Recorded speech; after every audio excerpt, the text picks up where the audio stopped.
स्वागत है सभी का। तो आज हम कर रहे हैं सीडीपी के बहुत ही इम्पोर्टेंट क्वेश्चन। तो पहला क्वेश्चन है हमारा, मनोविज्ञानशाला उत्तर प्रदेश में कहाँ स्थित है। Option A B C D में से कौन सा सही है। तो इसमें ऑप्शन दो सही है। मनोविज्ञानशाला इलाहाबाद में है। कहाँ है? इलाहाबाद में। नेक्स्ट क्वेश्चन है, जो संबंध स्किनर का चूहों एवं थांडाइट का बिल्लियों से था, वह संबंध कोहलर का किससे था। कुत्तों से, मुर्गियों से, बंदरों से, वन मानुषों से। तो इस सेकंड वाले का ऑप्शन होगा ऑप्शन नंबर 4, वन मानुषों से। किससे? ऑप्शन नंबर 4 सही होगा। इसका ऑप्शन नंबर 2, इसका ऑप्शन नंबर 4। नेक्स्ट क्वेश्चन है, अधिगम का पठार है। अधिगम के अवरुद्ध वर्धन। ऑप्शन नंबर 2 अधिगम में दोष। ऑप्शन नंबर 3 अधिगम की समाप्ति। ऑप्शन नंबर 4 अधिगम में अवरोध। तो तीसरे नंबर क्वेश्चन का ऑप्शन नंबर ए सही होगा, अधिगम में अवरोध। क्या सही होगा? फर्स्ट क्वेश्चन सही होगा, अवरुद्ध। ठीक है, अधिगम में अवरुद्ध वर्धन। नेक्स्ट क्वेश्चन है, द बिहेवियर ऑफ ऑर्गेनिजम्स नामक पुस्तक के लेखक कौन है। स्किनर, हल, पावलोव या थांडाइक। तो क्वेश्चन नंबर 4 का आंसर सही है, स्किनर। कौन से सही है? स्किनर। अगला क्वेश्चन है, छात्रों में सही व्यवहार के परीक्षण हेतु सर्वाधिक महत्वपूर्ण क्या है। प्रशंसा, दंड, पुरस्कार, सही व्यवहार का प्रस्तुतिकरण करना। तो क्वेश्चन नंबर 5 का आंसर सही होगा 4। कौन सा सही होगा? ऑप्शन नंबर 4, सही व्यवहार का प्रस्तुतिकरण। अगला क्वेश्चन है हमारा, समस्या समाधान में लक्षण प्रवृत्ता का सम प्रत्यय को किसने प्रस्तावित किया था। तो 6 क्वेश्चन का ऑप्शन नंबर कौन सा सही होगा? ऑप्शन नंबर 1, 2, 3, 4 में से कौन सा सही है। तो ऑप्शन नंबर 1 सही होगा, हल। नेक्स्ट प्रश्न है हमारा, निम्नलिखित में से 7वां क्वेश्चन, निम्नलिखित में से कौन सूक्ष्म शिक्षण की विचारधारा से संबंधित नहीं है। नहीं पे हमें ज़्यादा ध्यान देना है, नहीं वर्ड पे हमें ज़्यादा ध्यान देना है। तो कौन नहीं है? ऑप्शन 1, 2, 3, 4 में से कौन सही है। तो इसमें नहीं है तो DWLN। क्या है? DWLN। ऑप्शन नंबर 3 सही है। ठीक है, नेक्स्ट क्वेश्चन है,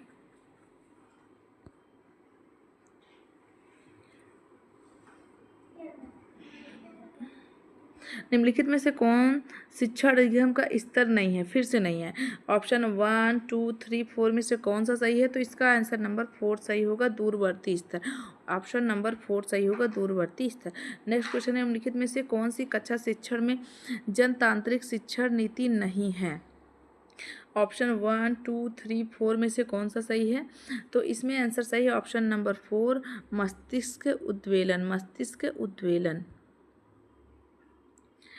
नेक्स्ट क्वेश्चन है, 10वां नंबर क्वेश्चन है, निम्नलिखित में से कौन सी समावासी शिक्षा की एक विशेषता नहीं है। 1, 2, 3, 4 में से कौन सा सही होगा। तो 10 का है ऑप्शन नंबर ए, यह केवल विशेष आवश्यकता वाले बच्चों के सीखने में अभिवृद्धि करती है। नेक्स्ट क्वेश्चन है हमारा, 11 नंबर क्वेश्चन है, निम्नलिखित में से कौन सा फ्लैंडर की अंतःक्रिया विश्लेषण प्रणाली से संबंधित नहीं है। ऑप्शन 1, 2, 3, 4 में से कौन सा सही है। तो 11 का 2, अभिभावक कथन। कौन सा?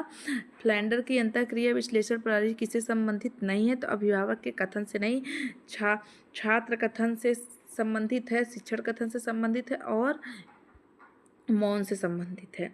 नेक्स्ट है हमारा 12 नंबर क्वेश्चन है, संभाषण में अर्थ की लघुत्तम इकाई है। संभाषण में अर्थ की लघुत्तम इकाई क्या है। ऑप्शन 1, 2, 3, 4 में से कौन सा है। तो 12 का है ऑप्शन नंबर ए, रूपग्राम। ऑप्शन नंबर 1, रूपग्राम। नेक्स्ट क्वेश्चन है हमारा, हम करके सीखते हैं किसने कहा है। 1, 2, 3, 4 में से कौन सा सही है। तो इसमें सही है सिम्पसन। सिम्पसन। हम करके सीखते हैं किसने कहा है। तो सिम्पसन जी ने कहा है। तो इसका आंसर सही होगा ऑप्शन नंबर 2, सिम्पसन। नेक्स्ट है हमारा 14 नंबर क्वेश्चन, निम्नलिखित में से कौन शिक्षण का स्तर नहीं है।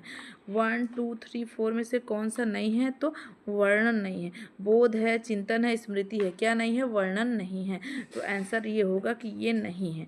और अगर है पूछेगा तो बोध, स्मृति, चिंतन, इन तीनों में से जो रहेगा उस पर क्लिक कर देना है आंसर को। अगला 15 नंबर क्वेश्चन है, शिक्षण की अंतःक्रिया अवस्था में मुख्य संक्रिया होती है। निदान की प्रत्यक्षीकरण की, क्रिया और प्रतिक्रिया की, ये सभी। तो 15 नंबर में होगा 1 2 3 4 में से कौन सा है? चौथा, ये सभी है, ये सभी हैं। 6 नंबर क्वेश्चन है, एक बालक क्या है? एक 16 नंबर क्वेश्चन है, एक बालक काली गाय, काला कुत्ता तथा काली वस्तुओं को देखकर डरने लगता है, इस प्रकार के अनुबंधन में निहित है। ऑप्शन 1 2 3 4 में से कौन सा सही होता? इसका आंसर सही होगा उद्दीपक सामान्यीकरण। क्या है? उद्दीपक सामान्यीकरण इसका आंसर होगा। नेक्स्ट क्वेश्चन का आंसर क्या है? शिक्षण विधि का चयन करते समय निम्नलिखित में से किसको ध्यान में रखने की आवश्यकता नहीं है? व्यक्तिगत भेद, अभिभावक की पृष्ठभूमि, विद्यार्थियों का मानसिक स्तर, विषय की विशिष्ट प्रकृति। तो 17 नंबर का आंसर सही होगा ऑप्शन नंबर 2, अभिभावक की पृष्ठभूमि। नेक्स्ट क्वेश्चन है, निम्नलिखित में से कौन सी बाल्यावस्था की एक विशेषता नहीं है? 1 2 3 4 में से कौन सा सही है? तो इसमें ऑप्शन नंबर सही होगा 2, जिज्ञासा की कमी। ठीक है, इसमें कौन सा सही होगा? नहीं होगा जिज्ञासा की कमी, मतलब 2। बाल्यावस्था में क्या क्या हो? जिज्ञासा की बाल्यावस्था की एक विशेषता नहीं है, तो इसमें ऑप्शन 2 सही होगा। नेक्स्ट 19 नंबर क्वेश्चन है हमारा, निम्नलिखित में से कौन सा सृजनात्मक प्रक्रिया से संबंधित नहीं है? ऑप्शन 1 2 3 4 में से कौन सा सही है? तो इसका आंसर सही है ऑप्शन नंबर 2, अभिप्रेरण। क्या सही है? अभिप्रेरण। नेक्स्ट क्वेश्चन है, निम्नलिखित में से कौन सा वृद्धि और विकास का प्रथम चरण है? 1 2 3 4 में से कौन सा सही है? तो इसमें सही है ऑप्शन नंबर 2, सामाजिक विकास। वृद्धि और विकास का प्रथम चरण क्या है? सामाजिक विकास। नेक्स्ट क्वेश्चन है, सीखना एक तरह के व्यवहार का क्या है? 1 2 3 4 में से कौन सा सही है? तो इसमें सही है ऑप्शन नंबर 4, प्रसार है। क्या है? सीखना एक तरह के व्यवहार का प्रसार है। नेक्स्ट क्वेश्चन है हमारा 22, स्किनर बॉक्स का प्रयोग किया जाता है, स्किनर बॉक्स का प्रयोग किया जाता है 1 2 3 4 में से कौन सा सही है? तो इसमें 22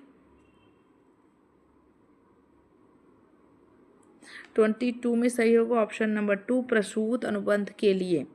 ऑप्शन नंबर 2 सही होगा। नेक्स्ट क्वेश्चन है, बुद्धि मापन के भाटिया बैटरी परीक्षण में है, बुद्धि मापन के भाटिया बैटरी परीक्षण में क्या है? तो ऑप्शन 1 2 3 4 में से कौन सा सही है? तो ये सही है 5 उप परीक्षण। कौन सा? 5 उप परीक्षण। किंडरगार्टन विधि का प्रतिपादन किसने किया है? तो फ्रॉवेल, मॉन्टेसरी, कुक, डाल्टन। 1 2 3 4 में से कौन सा सही है? तो इसमें फ्रॉवेल होगा। किंडरगार्टन विधि का प्रतिपादन किसने किया है? तो फ्रॉवेल जी ने किया है।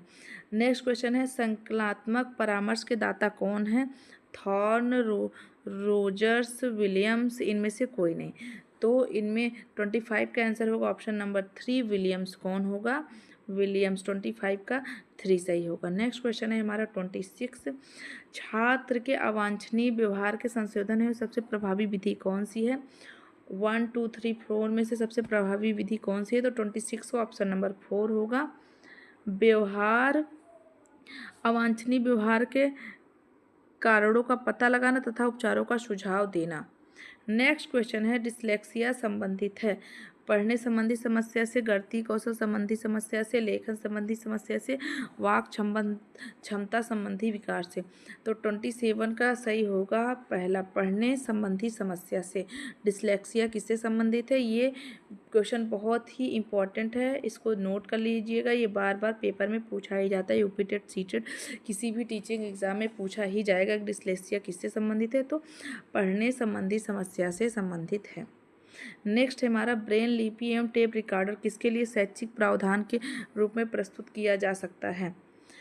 ब्रेल लिपि एक टेप रिकॉर्डिंग किसके लिए शैक्षिक प्रावधान के रूप में प्रस्तुत किया जा सकता है? दृष्टिबाधित विद्यार्थी, अष्टबाधित विद्यार्थी या श्रवणबाधित विद्यार्थी, या चौथा शारीरिक रूप से विकलांग विद्यार्थी। तो 28 का होगा ऑप्शन नंबर 1, दृष्टिबाधित विद्यार्थियों के लिए। जो ये टेप रिकॉर्डिंग है के लिए है, ये ब्रेल लिपि किसके लिए? जो बच्चा दृष्टिबाधित होता है उसके लिए यूज़ किया जाता है। नेक्स्ट क्वेश्चन है हमारा, CWSN का अर्थ है, CWSN का अर्थ है 29 का 3 आंसर सही होगा, विशेष आवश्यकता वाले बच्चे। आज का हमारा लास्ट क्वेश्चन है, निम्नलिखित में से कौन सा परामर्श का एक तत्व नहीं है? 1 2 3 4 में से नहीं है, तो ऑप्शन नंबर 3 वृत्तित्व वृद्धि नहीं है। तो क्लास कैसी लगी प्लीज़ कमेंट करके ज़रूर बताइएगा, और हमसे जुड़ने के लिए प्लीज़ चैनल को लाइक एंड सब्सक्राइब करके हमसे ज़रूर जुड़े, अगर यहाँ तक आपको कुछ समझ में आया हो तो। जय हिंद, नमस्कार।